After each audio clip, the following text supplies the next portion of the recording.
Hello student, welcome back to NKS academy. चलिए guys, reflection को continue करते हैं। बच्चों, जस्ट प्रीवियस वीडियो सेशन में रिफ्लेक्शन में हमने रिफ्लेक्शन के टाइप्स के बारे में डिस्कस किया था और साथ साथ लॉज ऑफ रिफ्लेक्शन के बारे में हमने पूरी डिटेल चर्चा कर ली थी। आज के डेट में बच्चों हम लोग स्टार्ट करेंगे मिरर्स। मिरर्स हमें दो टाइप की पढ़नी है, एक प्लेन मिरर और दूसरी स्फेरिकल मिरर। और स्फेरिकल मिरर भी दो टाइप की होती है, आप सब लोगों को पता ही होगा, कन्वेक्स मिरर और कनकेव मिरर।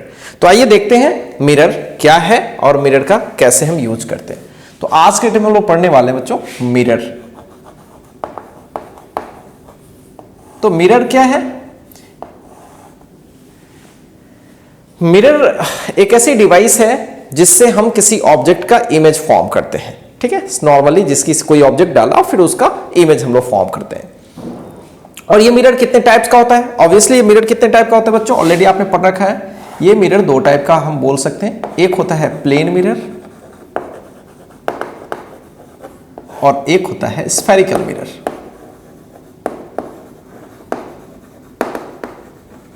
और स्फेरिकल मिरर भी दो टाइप के होते हैं, एक को बोलते हैं कॉन्वेक्स और एक को बोलते हैं कॉनकेव। राइट, तो अभी फिलहाल अपन डिस्कस करने वाले हैं प्लेन मिरर के बारे में। ठीक है, चलिए हम लोग हेडिंग लगाएंगे प्लेन मिरर।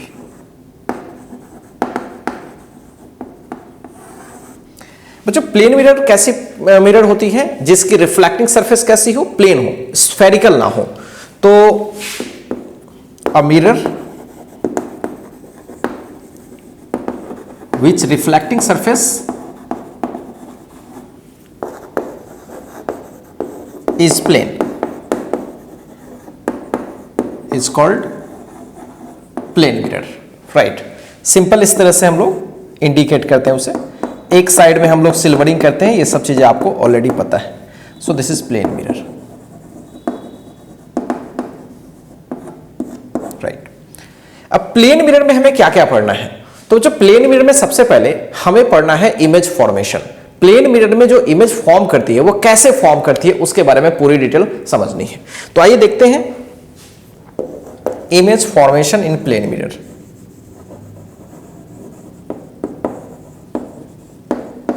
और फिर जब एक बार इमेज बना लेंगे तो फिर जो प्रॉपर्टी होती है प्लेन मिरर की उसके बारे में अपन डिस्कस करेंगे।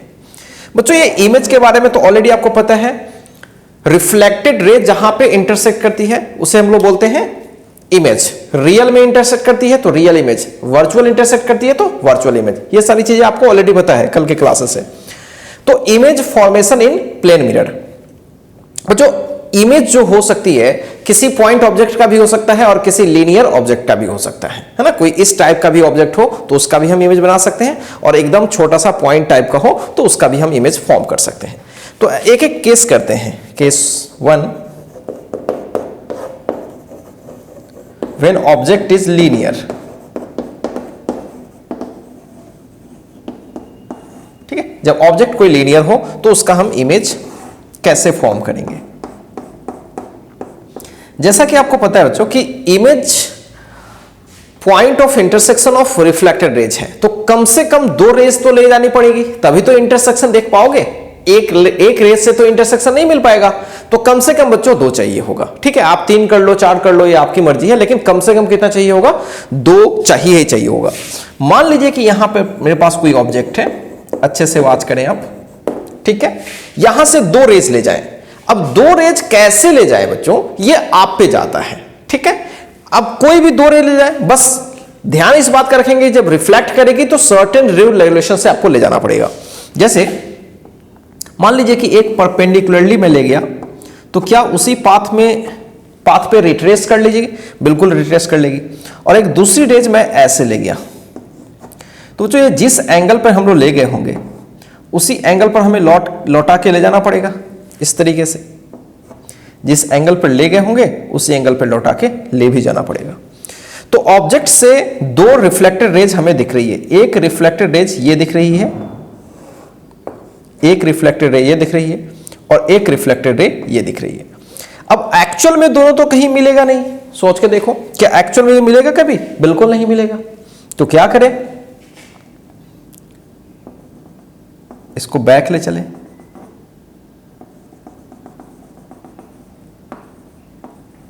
ठीक है। तो बैक में कहाँ मिल रही है, यहाँ पे कहीं मिलती हुई नजर आ रही है। सो ये इमेज बन गई।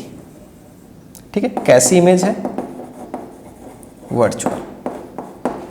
ऑब्जेक्ट कैसा है, ऑब्वियसली ये रियल है। पॉइंट ऑब्जेक्ट है तो पॉइंट इमेज बन रहा है। ठीक है, उसी तरीके से बच्चों अगर हम लीनियर कोई ऑब्जेक्ट ले लें,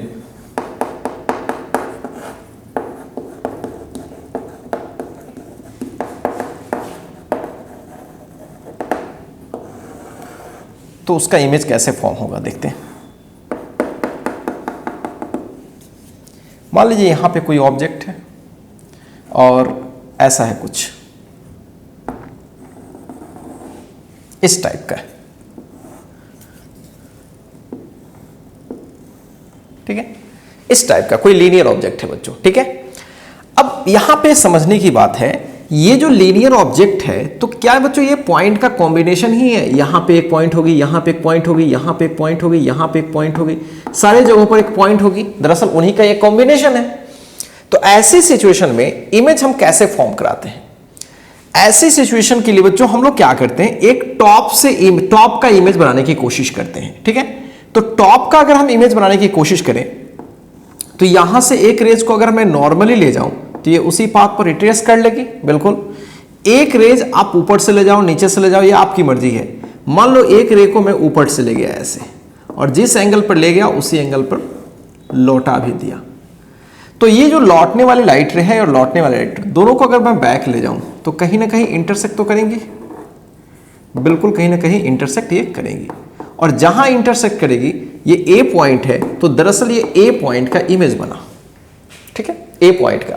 सिमिलरली बच्चों अगर मैं नीचे का एक पॉइंट ले लूं तो नीचे से लाइट ऐसे जाएगी, ठीक, फिर ऊपर जाएगी, ठीक, फिर पीछे ले जाऊंगा तो फिर नीचे बनेगा, फिर नीचे का एक पॉइंट ले लूंगा, फिर नीचे बनेगा, फिर नीचे का पॉइंट ले लूंगा, नीचे, इसी जगह पर बनता चला जाएगा, बनता चला जाएगा।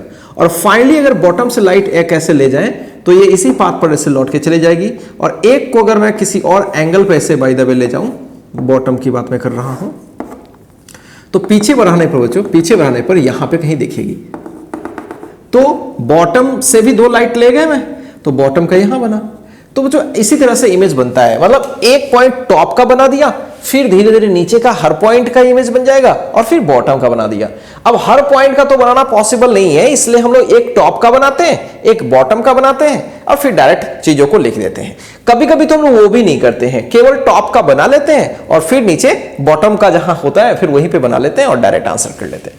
तो दिस इज वेरी इजी। इस तरीके से बच्चों, इस तरीके से। ठीक है, तो ये इमेज बन गया। ठीक है, और ये क्या है, ऑब्जेक्ट कैसी है, रियल है, राइट, और ये कैसी है, वर्चुअल। क्लियर है? So this is very easy.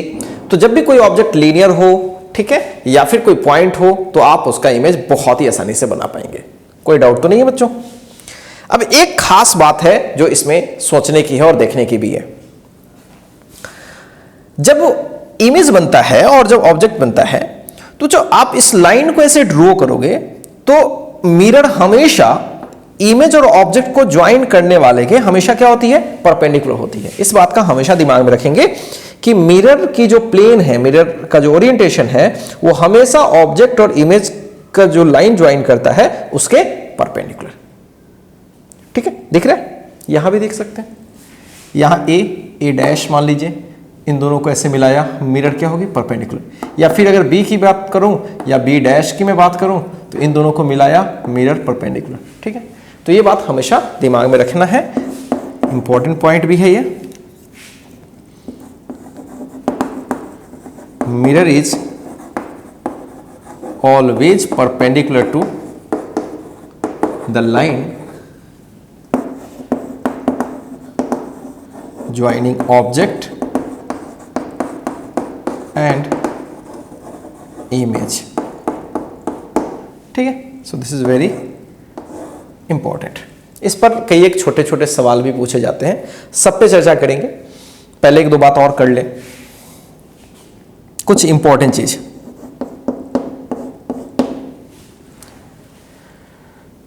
Plane mirror में जितनी दूरी पे ऑब्जेक्ट होती है उतनी ही दूरी पर इमेज फॉर्म करता है। ठीक है, जितनी दूरी पर ऑब्जेक्ट होती है उतनी ही दूरी पर इमेज फॉर्म करता है। बच्चों ये प्रूव भी कर सकते हो, हालांकि ऑब्वियस भी है, बट इसे आप चाहो तो प्रूव कर सकते हो ना। In plane mirror object distance is equal to object distance, sorry image distance.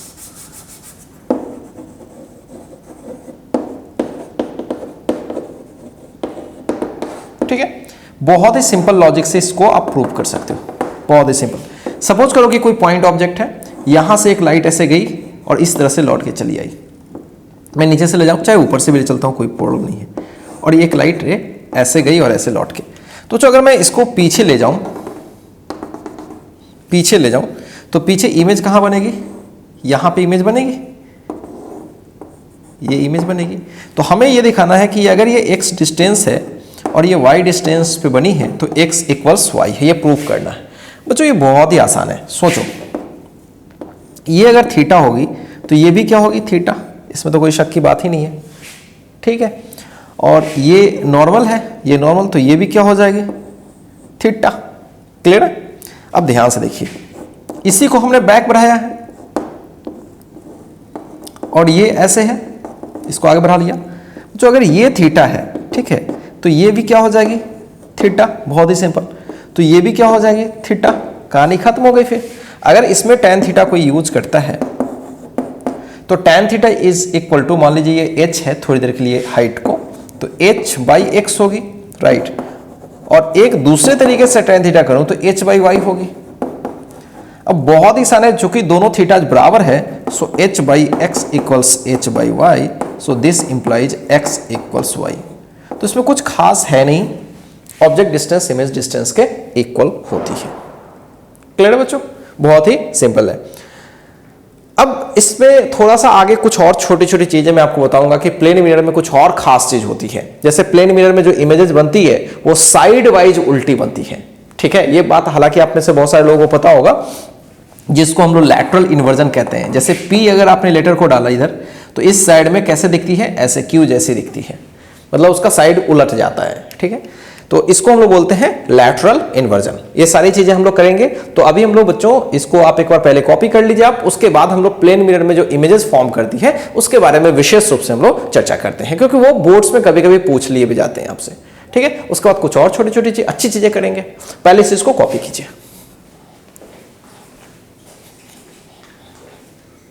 चलिए बच्चों आगे बढ़ते हैं और अब हम लोग पढ़ते हैं properties of image in plane mirror. यानी प्लेन मिरर में जो इमेज फॉर्म करती है उसके क्या क्या प्रॉपर्टीज है। तो सबसे पहली जो चीज है, फर्स्ट पॉइंट जो हम लोग डिस्कस करेंगे, प्लेन मिरर दोनों तरह की इमेज फॉर्म करती है, मतलब रियल भी इमेज फॉर्म करती है और वर्चुअल भी इमेज फॉर्म करती है। मुझे पता है कि आप में से बहुत सारे लोग इस बात को लेकर बहुत कंफ्यूजन में होंगे कि आपने कभी पढ़ा था 10th में कि प्लेन मिरर हमेशा वर्चुअल ऑब्जेक्ट फॉर्म करती है। बिल्कुल ऐसा नहीं है। प्लेन मिरर रियल भी फॉर्म करती है और वर्चुअल भी फॉर्म करती है। मैं आपको एग्जांपल से बताता हूं। पहले इस चीज को लिख लेते हैं। Plane mirror forms both type of images, real and virtual. अब रियल कब होता है? तो देखिए, जब जो रियल ऑब्जेक्ट होगी तो उसकी जो इमेज बनेगी, ठीक है, वो वर्चुअल बनेगी। और जब वर्चुअल ऑब्जेक्ट होगी तो वैसे केस में उसकी इमेज रियल बनेगी। राइट, मैं बताता हूं कैसे। हालांकि आप में से बहुत सारे लोगों ने पहली बार इस चीज को देखा होगा और कुछ लोग ऑलरेडी इस चीज को जानते होंगे। तो मान लीजिए कि कोई ऑब्जेक्ट है बच्चों यहां पे, ठीक है, कोई ऑब्जेक्ट ले लिया और यहां से एक रे में ऐसे ले गया तो उसी पाथ पर लौट के चली गई, और एक रे में ऐसे ले गया तो इस वाले पाथ पर लौट के चली गई। ठीक है, अब इन दोनों को पीछे बढ़ा दे, इसको पीछे बढ़ा लेते हैं और इसको पीछे बढ़ा लेते हैं। तो यहां पे जो इमेज बन रही है वो क्या वो रियल इंटरसेक्शन से बन रही है? बिल्कुल नहीं। तो ये कैसी है? वर्चुअल इंटरसेक्शन से। तो वर्चुअल इमेज है, यह वर्चुअल इमेज है। और यहां पे क्या है, ये रियल ऑब्जेक्ट है। अब इसी तरीके से मैं एक और बना लूं, जैसे मान लीजिए एक रे ऐसे आ गई और एक रे ऐसे आ गई, ठीक है, ऐसे आ गई। अब सोचिए यहां से रिफ्लेक्शन के बाद ये ऐसे जाने वाली है और यहां से रिफ्लेक्शन के बाद ऐसे जाने वाली है, दोनों का रियल इंटरसेक्शन बन रहा है यहां पे। तो यहां पे बच्चों जो इमेज बन रहा है वो कैसा बन रहा है, ऑब्वियसली ये रियल है क्योंकि रियल इंटरसेक्शन इनका हो रहा है। लेकिन आने वाली रेज का जो इंटरसेक्शन होता है वो ऑब्जेक्ट होता है, इंसिडेंट रे का इंटरसेक्शन ऑब्जेक्ट होता है। तो अब इसको मैं आगे बढ़ाऊंगा तभी तो हमें ऑब्जेक्ट फील आएगी, ऑब्जेक्ट दिखेगा। तो थोड़ा आगे में बढ़ाया, आगे बढ़ाया तो यहां पे मिला, तो ये आपका क्या हो गया, ऑब्जेक्ट। बट ये ऑब्जेक्ट रियल है या वर्चुअल है, ऑब्वियसली ये वर्चुअल है। क्यों वर्चुअल है, बिकॉज ये रियल में इंटरसेक्शन नहीं करी है, रियल में इंटरसेक्शन तो कर ही नहीं सकती है, इसलिए ऑब्जेक्ट वर्चुअल है और इमेज रियल है। तो बच्चों दोनों तरह की सिचुएशंस बन सकती है, ठीक है। दूसरी प्रॉपर्टी हम लोग डिस्कस करेंगे। दूसरी प्रॉपर्टी यह है कि जितनी डिस्टेंस पर ऑब्जेक्ट होती है उतनी ही डिस्टेंस पर इमेज होती है, ठीक है। ये तो आपने प्रूव भी किया है। In plane mirror object distance is equal to image distance, ठीक है। ये बहुत ही सिंपल है। थर्ड जो प्रॉपर्टी है वो हालांकि मैंने आपको बता रखा है, प्लेन मिरर में बच्चों जो ऑब्जेक्ट होती है, ठीक है, प्लेन मिरर में जो ऑब्जेक्ट होती है और प्लेन मिरर में जो इमेज बनती है, ठीक, तो लाइन ज्वाइनिंग जो ऑब्जेक्ट एंड इमेज है वो always perpendicular to plane mirror होती है। So this is very important. The line joining object and image is perpendicular to the plane mirror, ठीक है। चौथी, साइज ऑफ जो ऑब्जेक्ट होती है, डिस्टेंस तो होती है, साइज ऑफ ऑब्जेक्ट इक्वल होती है साइज ऑफ इमेज, ठीक है, इन प्लेन मिरर, ठीक है। पांचवी प्रॉपर्टी है लैटरल इन्वर्जन वाली, आपको पता ही है। The image formed in plane mirror undergoes lateral inversion, ठीक है, उनका लैटरल इन्वर्जन होता है। एग्जाम्पल के तौर पर जैसे यहां पे P है तो ये Q की तरह दिखता है, अगर यहां पे R है तो ये उल्टी R ऐसे दिखती है, ठीक। S का तो लैटरल इन्वर्जन करोगे तो S ही मिलेगा, राइट। W का करोगे तो W ही दिखेगा, ठीक है। Y का करोगे इस तरह से बच्चों, ऐसे, तो Y का Y ही दिखेगा, है ना, Y का Y दिखेगा, तो इसमें वो दिखता नहीं है, राइट। हाँ, लेकिन एक ऐसे कर दूं, अगर मैं इस साइड में ये कलर कर दूं येलो कलर, तो जब इमेज दिखेगा तो इस साइड में येलो कलर होगा, ठीक है, इस साइड में ऐसा कुछ हो जाएगा। तो ये छोटी छोटी चीजें आपको पता है। कुछ और बातें इसमें बताता हूं मैं। अगर इधर कोई वॉच है, कोई घड़ी है, और घड़ी में मान लीजिए कि कुछ टाइम हो रहा है इस तरह से, सपोज करो कि घड़ी में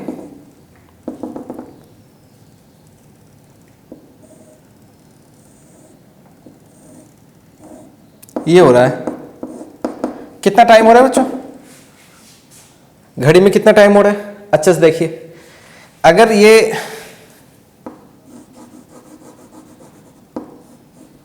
आवर हैंड है, ठीक है, अगर बच्चों ये आवर हैंड है तो 3 बज रही है घड़ी में, ये हो रहा है। तो इसके इमेज में क्या हो रहा होगा, सोचिए। इमेज में ये हो रहा होगा ऐसे, और ये सिचुएशन हो रही होगी। तो कितना बज रहा है, 9, ठीक है। दोनों को जोड़ोगे तो हमेशा क्या मिलेगा, 12। देखो दोनों को जोड़ के देखो 12, ठीक है। कोई भी टाइम ले लो, तो अगर आपको इमेज का, ऑब्जेक्ट का, सॉरी, अगर ऑब्जेक्ट का टाइम पता है तो इमेज का टाइम निकालने के लिए आप ट्रिक भी लगा सकते हो, 12 में से वो घटा लो, डायरेक्ट आ जाएगा। ठीक है, ये तो सिंपल के लिए, किसी भी सिचुएशन के लिए बच्चों ये वैलिड है, किसी भी सिचुएशन के लिए। मान लो कि इसमें क्या हो रहा है, 2 बज रहा है, इसमें क्या बज रहा है बच्चों, 2। आप एक थोड़ा सा प्रैक्टिकल करके देखो तो ज्यादा आपको फील आ जाएगी।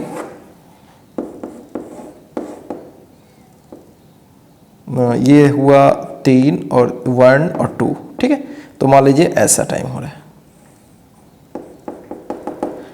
ठीक है, तो ऑब्वियसली कितना बज रहा है, 2 बज रहा है। अगर मैं ये घड़ी बनाऊं तो ये वाली पार्ट इस साइड में शिफ्ट हो जाएगी, तो 1 और 2 ऐसा, तो ये 2 घर शिफ्ट है इधर, तो इधर से ये 2 घर नीचे शिफ्ट हो जाएगी इस तरह से। ठीक है, और ऐसा कुछ सिचुएशन होगा। अब देखिए क्या बज रहा है इसमें, ये तो होती है 9, 10, 11, 12। देखिए कितना टाइम हो रहा है इसमें बच्चों, कितना टाइम हो रहा है, ये 12, 1, 2, ये 2 o'clock हो रही है, तो इसमें कितनी हो रही है, 10 o'clock हो रही है। तो कमाल की बात है बच्चों, अगर आपका ऑब्जेक्ट का टाइम पता है तो इमेज का टाइम निकलना बेहद आसान है। 12 में से वो माइनस कर लो। तो इस बात को हम चाहें तो जनरल भी कर सकते हैं कि इमेज जो टाइम होगी इज इक्वल टू 12 o'clock में से पूरा चीज 12 our and 00 minute and 00 second में से माइनस करना पड़ेगा ऑब्जेक्ट टाइम। ठीक है, तो कभी भी इस सवाल का जवाब मिल जाएगा। बहुत बार क्वेश्चन इस पर पूछा जाता है और इजी सवाल होता है, इसमें ज्यादा टाइम बर्बाद करने की जरूरत नहीं है। जैसे मान लीजिए कि ऑब्जेक्ट की जो टाइम हो रही है वो 10:05 और 30 सेकेंड हो रही है। ठीक है, तो इमेज टाइम क्या होगी, इमेज टाइम क्या होगी, आपसे पूछा जाएगा कि घड़ी में इमेज देखोगे तो क्या टाइम आपको दिखाई दे रहा होगा। तो बहुत ही सिंपल है बच्चों, माइनस कर लेना होगा 12:00 में से 05 और 30 सेकेंड, ये माइनस कर ले तो अपना आंसर आ जाएगा। अब इसके माइनस करने में भी बहुत लोगों को प्रॉब्लम होगी बच्चों, यहां पे आपको कैरी कराना पड़ेगा यहां से, तो यहां पे कैरी कराते हैं तो 1 नहीं आएगा। ये एक अलग टाइप का डिफरेंस है या अलग टाइप का एडिशन होता है, जिसमें ये आवर होती है, ये मिनट होती है और ये सेकेंड होती है। तो मिनट से अगर 1 कैरी करते हो, मतलब 1 यूनिट कैरी करते हो, मतलब आपने 1 मिनट कैरी किया, तो वो सेकेंड में पहुंचते पहुंचते 60 हो जाती है। ठीक है, तो अगर आप यहां से 1 कैरी कराते हो, ठीक है, तो क्या हो जाएगा, पहले पूरा स्ट्रक्चर में लिख देता हूं, बाद में आंसर करते हैं। तो जैसे हम लोग यहां से 1 कैरी कराते हैं तो यहां से फिर 1 लाना पड़ेगा, क्योंकि इसमें तो है नहीं वो, तो पहले यहां से 1 कैरी कराना पड़ेगा, फिर यहां से 1। बच्चों अगर आवर में 1 कैरी कराओगे तो 11 आवर बचेगा, और वो जब मिनट में जाएगा तो वो कितना हो जाएगा, 60 हो जाएगा। ठीक है, और चूंकि इसमें से आपने यहां पे कैरी कराया है तो ये 60 न होकर के, चूंकि एक आपने यहां से कैरी कराया तो ये 59 हो जाएगा, और फिर इसमें से आपने कैरी कराया है तो ऑब्वियसली ये क्या हो जाएगा, 60 हो जाएगा। ठीक है, और ऐसे भी 12 o'clock को हम लिख सकते हैं ना 11 आवर 59 मिनट एंड 60 सेकेंड, क्योंकि 60 सेकेंड में 1 मिनट, तो यहां पे 60 आ जाएगा, और 60 में अगर कर ले तो 12 आ जाएगा। तो सिंपल सी चीज। अब अगर माइनस कर लो तो बहुत ही आसानी से चीजें समझ में आ जाती हैं आपको। ठीक है, होपफुली आप में से बहुत सारे लोगों को ये सारी चीजें आती हैं, लेकिन जिसको नहीं आती है उसके लिए मैंने बताया, यहां से 1 कैरी कराएंगे तो एक आवर कैरी हो गया, मिनट पे जाते जाते वो 60 मिनट हो गया, और 60 मिनट यहां है, और अब आप यहां से यहां कैरी कराओगे तो 1 मिनट आपको निकालना पड़ेगा, तो 59 मिनट्स यहां बच गई, और 1 मिनट अगर आपने कैरी कराया सेकंड में जाते जाते वो 60 सेकंड हो गया। तो ये दिख रहा है, तो यहां पे बचेगा 30, और ये हो जाएगा 4 and this is 5 and this is 1। ठीक है, तो कितना टाइम हो रहा है बच्चों, 1:54 और 30 second. So this is your answer. तो ऐसे सवालों पे हमेशा फोकस कीजिएगा, बहुत ही आसान होता है। ऑब्जेक्ट की टाइम और इमेज की टाइम में क्या रिलेशन होता है ये आपको अच्छे से पता पड़ गया। चलिए छोटी छोटी चीजों को एक बार कॉपी कीजिए, फिर हम लोग और आगे बढ़ेंगे। तो अभी हम लोगों ने कितनी प्रॉपर्टी कर लिया, 1 2 3 4 5, और भी कुछ छोटी छोटी प्रॉपर्टी है। अब प्रॉपर्टी समझो या फिर कंसेप्ट समझो, ठीक है, मेजर प्रॉपर्टी यही है, और आगे चल के हम लोग कुछ और छोटी छोटी चीजें करेंगे, हालांकि उसको प्रॉपर्टी में नहीं बल्कि कंसेप्ट में हम लोग डिस्कस करेंगे। चलिए कॉपी कीजिए फटाफट। चलिए बच्चों आगे बढ़ते हैं और प्लेन मिरर में एक बहुत ही बेहतरीन कंसेप्ट करते हैं। अगर किसी प्लेन मिरर को, ठीक है, अगर हमारे पास कोई प्लेन मिरर है, जैसे मान लीजिए ये प्लेन मिरर का एक फेस है ऐसे, और कोई रे ऐसे आ रही है और इस तरह से जा रही है, ठीक है, इस तरह से पहले सिचुएशंस कंसीडर करते हैं, फिर मैं आपको कंसेप्ट बताता हूं मैं क्या करना चाह रहा हूं। मान लीजिए कि हमारे पास कोई प्लेन मिरर है और इस तरह से कोई रे आ रही है, और बच्चों यहां से जहां से ये रे आ रही है, जो सोर्स है लाइट का, ठीक है, ये फिक्स्ड है, राइट। तो रिफ्लेक्टेड रे ऐसे जा रही होगी, ठीक है। तो कंसेप्ट क्या है, ध्यान से सुने। अगर प्लेन मिरर को अगर मैं थीटा एंगल पर रोटेट कर दूं, अगर प्लेन मिरर को मैं थीटा एंगल पर ऐसे रोटेट कर दूं, तो जो रिफ्लेक्टेड रे है वो कितने एंगल पर रोटेट कर जाएगी, अपन को उसी पर बहस करना है, ठीक है। अगर प्लेन मिरर को अगर मैं रोटेट कर दूं इस तरह से थीटा एंगल पे,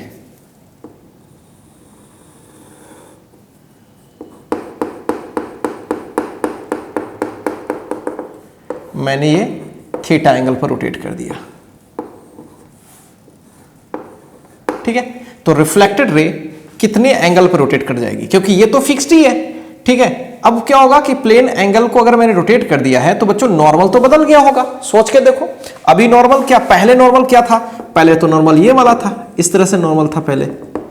अब नॉर्मल कौन सा हो जाएगा, ऑब्वियसली अभी ये वाली नॉर्मल कुछ हो जाएगी। पहले नॉर्मल मान लीजिए N1 वाली थी, O थी तो N1 O थी, अब क्या हो गई N2O। तो अभी जितने एंगल ये बन रही होगी, अब उतने ही एंगल पर रेज शिफ्ट कर जाएगी, बिल्कुल शिफ्ट कर जाएगी। तो अब जो रिफ्लेक्टेड रे हो जाएगी कुछ इस डायरेक्शन में हो जाएगी। पहले ये R1 रही होगी, अब हो गई R2, और इंसिडेंट रे तो IO ही थी हमेशा। तो कंसेप्ट क्या है, ध्यान से सुने। कंसेप्ट है ये, if a plane mirror is rotated by theta, then reflected ray will be rotated या will be deviated भी बोल सकते हो by 2 थीटा। बच्चों ये बहुत ही इंपॉर्टेंट पॉइंट है। हम एक्सपेक्ट करते हैं कि शायद थीटा से ही वो रोटेट करे, बट वैसा बिल्कुल नहीं है। अब इस पूरी चीज को थोड़ा प्रैक्टिकल समझने की कोशिश करते हैं फिर से। हमारे पास मान लीजिए एक प्लेन मिरर थी ऐसे, मैं इसका केवल बेस ले रहा हूं ऐसे, और पहले नॉर्मल ये था बच्चों, पहले नॉर्मल ये था, एक रे ऐसे आई और ऐसे चली गई, राइट। अब हमने इस प्लेन मिरर को ही थीटा एंगल पर रोटेट कर दिया। अब कमाल की बात यह है कि जब मैंने प्लेन मिरर को थीटा एंगल पर बच्चों रोटेट किया, तो इसमें नॉर्मल भी कितने से रोटेट कर गई हो, थीटा, क्योंकि इसके साथ ये पूरा फिक्स्ड है। प्लेन मिरर के साथ नॉर्मल हमेशा क्या होती है, फिक्स्ड होती है। अगर बच्चों ये थोड़ा थीटा पे घूमती है नीचे वाली, तो ऊपर वाली भी थीटा घूम जाएगी, ठीक है। ये सोच के देखो, बिकॉज अभी ये हॉरिजॉन्टल है प्लेन मिरर, सोच के देखिए। तो नॉर्मल कैसा है, वर्टिकल। प्लेन मिरर हॉरिजॉन्टल है तो ये कैसा है, वर्टिकल। अगर प्लेन मिरर हॉरिजॉन्टल से नॉर्मल हो जाए ऐसे, हॉरिजॉन्टल से ऐसे वर्टिकल हो जाए ऐसे, सोचिए, तो नॉर्मल वर्टिकल से क्या हो गया, हॉरिजॉन्टल हो गया। नॉर्मल वर्टिकल से क्या हो गया, हॉरिजॉन्टल। मतलब प्लेन मिरर 90 डिग्री पर रोटेट करी है तो नॉर्मल भी 90 डिग्री पर रोटेट करी है। इससे साफ जाहिर है कि प्लेन मिरर जितना एंगल पे घूमेगी, नॉर्मल उसके साथ उतने ही एंगल पर घूमेगा। इनफैक्ट चूंकि इसके साथ अटैच है, नॉर्मल हमेशा फिक्स्ड है, तो जो भी एंगल ये रोटेट करेगा उसके जस्ट उतने ही एंगल पर रोटेट करेगी। तो जो ये तो क्लियर है ना कि नॉर्मल अपने पहले वाली पोजीशन से सेकंड वाले पोजीशन पर कितने एंगल पर ये शिफ्ट हुआ है, ऑब्वियसली थीटा एंगल पर शिफ्ट हुआ है, अगर मिरर थीटा एंगल पर रोटेट करी है तब। तो हमारा क्वेश्चन ये है कि जो रिफ्लेक्टेड रे पहले ये था, अब जो ये हो गया, अब ये कितने एंगल पर रोटेट कर गया। सो आई डोंट नो कि अल्फा क्या होता है यहां पे। हालांकि कंसेप्ट वाइज आपको पता है कि वो 2 थीटा आएगा, लेकिन ये प्रूफ करना है। तो ये अल्फा क्या होने वाली है, ये हमें प्रूफ करना है। बहुत ही आसानी से हम इस चीज को प्रूफ कर पाते हैं। आइए देखते हैं। जब इनिशियली इंसिडेंट रे तो खैर हमेशा वही थी। इनिशियल सिचुएशन में बात करें तो बच्चों इनिशियल सिचुएशन में क्या था कि अगर ये आई रही होगी, अगर ये एंगल ऑफ इंसिडेंस आई रही होगी, तो ये वाली एंगल ऑफ रिफ्लेक्शन रही होगी, बिल्कुल, और ये भी आई रही होगी, बिल्कुल। Angle of incidence angle of reflection के इक्वल होती है, तो दोनों आई रही होगी। अब की सिचुएशन में बच्चों, अब की सिचुएशन में ये नई वाली आई आ गई, ये नई वाली मैं आई डैश मान ले रहा हूं। तो अब नया वाला जो एंगल ऑफ रिफ्लेक्शन है वो क्या है जरा देख लीजिए। नया वाला एंगल ऑफ रिफ्लेक्शन ये वाला है, ये वाला है, और वो आई डैश के ही इक्वल होगी, आई डैश के इक्वल। नया वाला नॉर्मल ये, नया वाला प्लेन मिरर, पहले वाला प्लेन मिरर का पोजीशन ये, अब नई वाले प्लेन मिरर की पोजीशन ये हो गई। तो इसके साथ ये नॉर्मल ये रहा, नॉर्मल के साथ इंसिडेंट रे कितनी एंगल बना रही है, आई डैश। तो फिर नॉर्मल के साथ रिफ्लेक्टेड रे कितनी एंगल बनाएगी, आई डैश ही बनाएगी, नो डाउट। रिफ्लेक्शन एंगल जो होता है बराबर होता है इंसिडेंस के, इसलिए मैंने डायरेक्ट आई डैश के टर्म में लिखता हूं। लेकिन हमें क्या प्रूफ करना है कि अल्फा जो होगी वो 2 थीटा होगी। क्या प्रूफ करना है, अल्फा जो होगी वो 2 थीटा। थोड़ा अच्छा से बात कीजिए, कुछ अच्छे से बात कीजिए। अगर मैं इस आई डैश को इस आई डैश के बराबर कर रहा हूं तो हम इसको लिखने का तरीका थोड़ा बदल देते हैं। ध्यान से देखिएगा, आई डैश मेरा आई डैश के इक्वल ही है, नो डाउट। तो इस आई डैश को हम कैसे लिख सकते हैं, दिस आई प्लस थीटा। ध्यान से देखिए, पूरा आई डैश किसके बराबर होगा, आई प्लस थीटा। देखिए क्योंकि ये थीटा है तो ये आई और थीटा, तो बिल्कुल ये हो जाएगा आई प्लस थीटा। आगे बढ़ते हैं। इस आई डैश को लिखने का तरीका बच्चों क्या हम ऐसा लिख सकते हैं, खूब अच्छे से देखिएगा। इस आई डैश को क्या मैं ये वाली एंगल प्लस ये वाली एंगल में लिख सकता हूं, बिल्कुल लिख सकता हूं। थोड़ा मैं इसको एलैबोरेट करके लिखता हूं, N2OR1 angle N2OR1 plus alpha में लिख सकता हूं, बिल्कुल। बट एंगल N2OR1 ये है क्या, ये वाली एंगल तो भी दिख नहीं रही है, ये पूरी एंगल आई है बच्चों। अगर पूरे आई एंगल में से मैं थीटा माइनस कर दूं तो क्या अपन को ये एंगल मालूम हो जाएगा। देखिए पुराने वाले नॉर्मल के साथ पुराना वाला रिफ्लेक्शन आई एंगल ही बना रहा है। अगर मैं ये थीटा माइनस कर लूं तो आई में से थीटा चला जाएगा तो ये वाली एंगल आ जाएगी, तो आई में से थीटा चला जाएगा तो ये वाली एंगल आ गई, जिसके बारे में मैंने लिख रखा है प्लस अल्फा। सो आई से आई कैंसल और थीटा माइनस थीटा 2 थीटा। तो इस तरह से बच्चों प्रूव हो गया कि जो अल्फा हो रही है रिफ्लेक्टेड है, जो बेंड कर रही है अपने पहले वाले पोजीशन के साथ 2 थीटा पे बेंड कर रही है। So this is very important property. ठीक है, इससे अच्छे अच्छे सवाल भी बनते हैं। ठीक है, चलिए इतनी बातें तो क्लियर हो गई। अब इस पर एक छोटा सा सवाल पहले लगाते हैं कंसेप्ट वाइज, जो अगर आप बोर्ड में हैं तो बोर्ड से ओरिएंटेड एक छोटा सा सवाल मैं कर देता हूं। मान लीजिए कि यहां पे कोई स्क्रीन है, ठीक है, और यहां पे कोई लाइट की सोर्स है, ऐसे ये लाइट की सोर्स है। ठीक है, अब यहां से लाइट भेजा जा रहा है ऐसे, और यहां पे एक छोटी सी प्लेन मिरर है। ठीक है, अब जो स्टार्टिंग में प्लेन मिरर पे लाइट ऐसे नॉर्मली इंसिडेंट कर रही थी। ठीक है, ऐसे लाइट जा रही थी और वापस ऐसे लौट के आ रही थी। ठीक है, स्टार्टिंग की बात हो रही है। स्टार्टिंग में ऐसे लाइट जा रही थी और ऐसे लौट के आ रही थी क्योंकि नॉर्मली पड़ रही थी।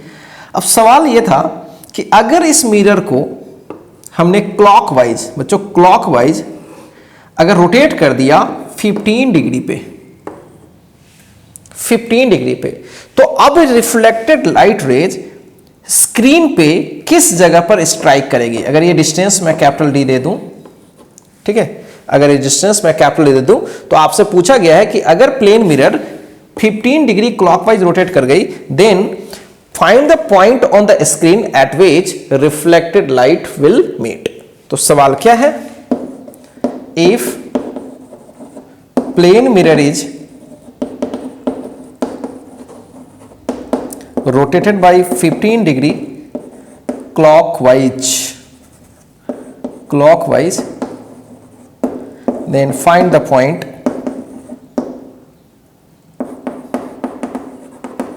on the screen at which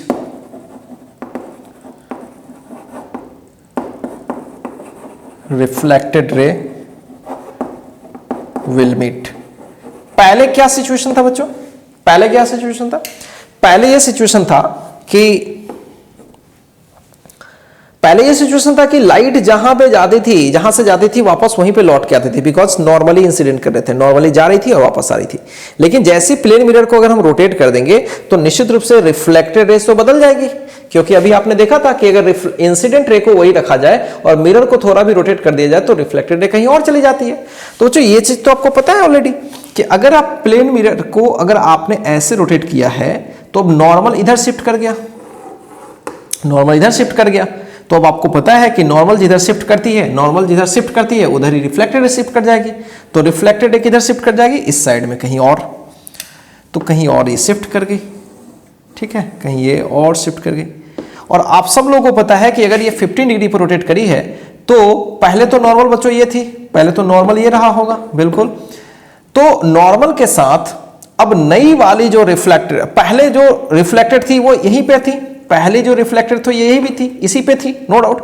अब बाद में जो रिफ्लेक्टेड रे हो गई है ये हो गई है, तो अपने पहले वाले पोजीशन के साथ ये कितने एंगल पर शिफ्ट हो जाएगी, ऑब्वियसली 2 थीटा, 2 थीटा का मतलब 30 डिग्री।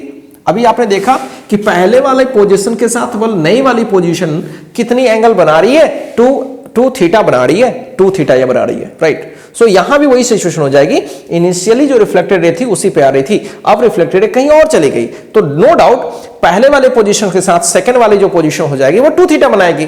और चूंकि पहले ये 15 डिग्री रोटेट करा गया तो 15 2 30 डिग्री हो गया, काम खत्म।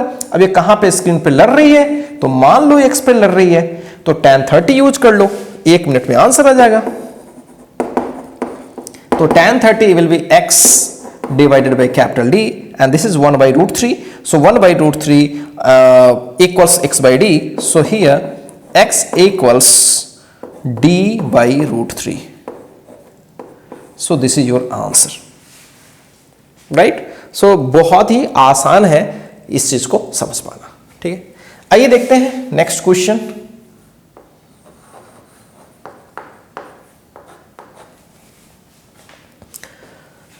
मान लीजिए कि ऐसा सिचुएशन है,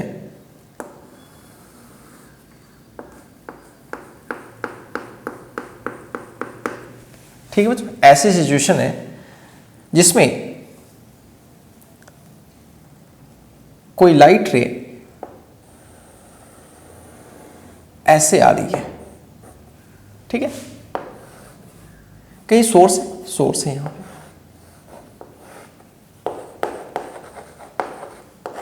सोर्स लाइट ऐसे जा रही है, नॉर्मली जा रही है और ऐसे। अब सवाल यह है कि अभी लाइट हॉरिजॉन्टल जा रही है और हॉरिजॉन्टली आ भी रही है, तो सवाल यह है कि इस मिरर को, प्लेन मिरर को हम कितने एंगल पे रोटेट कर दें कि हॉरिजॉन्टल लाइट रे वर्टिकल हो जाए। क्वेश्चन क्या है, at what angle plane mirror must be rotated so that reflected ray become vertical, ठीक है, ये सवाल है। तो अब सोच के देखिए बच्चों, अगर मेरे पास कोई रिफ्लेक्टेड रे ऐसे है, ठीक है, ये इनिशियली रिफ्लेक्टेड रे है, तो फाइनल रिफ्लेक्टेड रे या तो इधर हो जाए, या तो इधर हो जाए बच्चों, या फिर ऊपर हो जाए, कोई भी सिचुएशन। ये भी वर्टिकल है, ये भी वर्टिकल, ये वर्टिकली डाउनवर्ड है, ये वर्टिकली अपवर्ड है, लेकिन है तो वर्टिकली ना। तो ऐसा होने के लिए आपको अकल तो लगानी पड़ेगी। अब बच्चों मैंने पहले भी बताया इस फोटो के जरिए कि रिफ्लेक्टेड रे जिधर शिफ्ट होती है मिरर को उसी वाइज, मतलब अगर ये क्लॉकवाइज शिफ्ट करी है तो मिरर भी क्या होगी, क्लॉकवाइज ही शिफ्ट होगी। अभी यहां पे देखिए रिफ्लेक्टेड रे यहां पे कैसे शिफ्ट करी है, ये एंटी क्लॉकवाइज शिफ्ट करी है, और यहां पे रिफ्लेक्टेड रे कैसे शिफ्ट करी है, क्लॉकवाइज शिफ्ट करी है।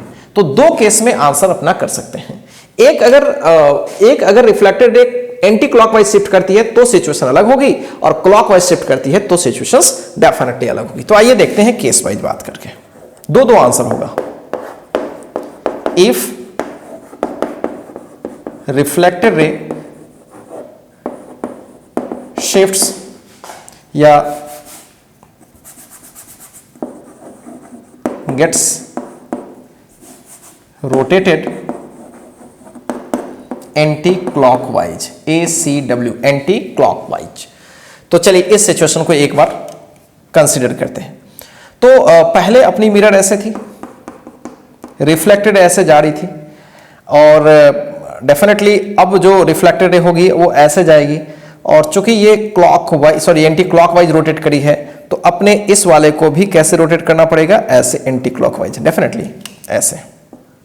बहुत ही आसान है बच्चों, ठीक है, इस तरह से रोटेट करना पड़ेगा। और हमें यह बात पता हो गई है कि पुरानी रिफ्लेक्टेड रे से नई वाली रिफ्लेक्टेड रे कितने डिग्री पर शिफ्ट हो जा रही है, 90 डिग्री पर शिफ्ट हो जा रही है, ठीक है। तो चूंकि जो एंगल जो रोटेटेड है, angle rotated by plane mirror, वो हो जाएगी जितनी एंगल पर वो शिफ्ट करी है उसकी आधी, क्योंकि ये बात आपको पहले से पता है कि मिरर अगर थीटा पे रोटेट करती है तो रिफ्लेक्टेड रे 2 थीटा है, मतलब रिफ्लेक्टेड रे हमेशा 2 गुना एंगल पर रोटेट करती है। तो अगर रिफ्लेक्टेड रे 90 पर रोटेट करी है तो मिरर कितना रिफ्लेक्ट करी होगी, 45 डिग्री। कितनी, 45। हाँ, डायरेक्शन वही होगी, ये 45 डिग्री किधर, anti clockwise. This is very important, किधर रोटेट करी होगी, अपने पहले वाले पोजिशन से anti clockwise. Is it clear? बहुत ही आसान है। अब केस सेकेंड, जस्ट बहुत ही आसान है, इसको किधर रोटेट करना पड़ेगा, चूंकि रिफ्लेक्टेड रे बच्चों क्लॉकवाइज रोटेट करी है, तो अगर ये क्लॉकवाइज ऐसे रोटेट कर जाए तो तब हमारा काम हो जाएगा। तो simple, if reflected ray gets reflected in clockwise, तो ऐसे केस में मिरर के द्वारा एंगल रोटेटेड कितना होगा, मिरर रोटेशन कितनी होगी, and that is very simple. अभी भी तो 90 डिग्री पर रोटेट करी है, तो 90 degree by 2 which is 45 degree, this is clockwise, CW। सो दो आंसर हो सकता है, 45 डिग्री क्लॉकवाइज रोटेट करे या 45 डिग्री एंटी क्लॉकवाइज रोटेट करे। वैसे दोनों ही सिचुएशंस में जो रिफ्लेक्टेड रेज होगी वो हमेशा वर्टिकल हो जाएगी। सो बच्चों ये बहुत ही आसान है। इस तरह के और भी बहुत सारे सवाल हम लोग चाहे तो फ्रेम कर सकते हैं। चलिए पहले इस चीज को एक बार कॉपी कीजिए।